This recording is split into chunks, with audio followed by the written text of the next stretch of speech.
चिमगाव येथे केकमधून विषबाधा झाल्याचा संशय, सख्या बहीण भावाचा मृत्यू, ग्रामस्थांमधून हळहळ। चिमगाव तालुका कागल येथे नातेवाईकांनी आणलेल्या केक खाल्ल्याने विषबाधा झाल्याचा संशय होऊन लहान बहीण भावाचा मृत्यू झाला। या घटनेने परिसरात खळबळ उडाली असून चिमगाव ग्रामस्थांमधून हळहळ व्यक्त होत आहे।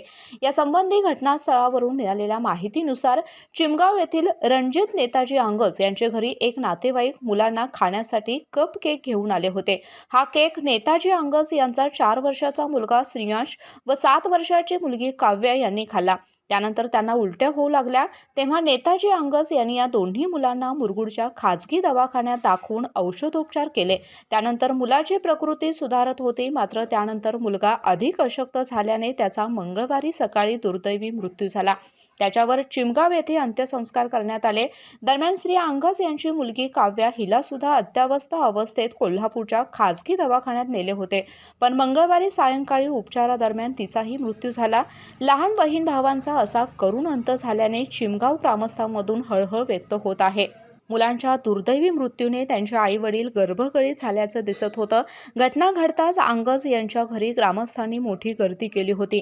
रात्री उशिरापर्यंत घटनेची लक्ष्मीपुरी पोलीस आणि मुरगुड पोलीस स्टेशन अधिक तपास करत आहेत। पुढील तपास मुरगुडचे API शिवाजी करे हे करत आहेत। KK न्यूजसाठी कागल प्रतिनिधी ओंकार पोद्दार। अशाच नवनवीन अपडेट पाहण्यासाठी आमच्या KK न्यूज चॅनेलला सबस्क्राईब करा।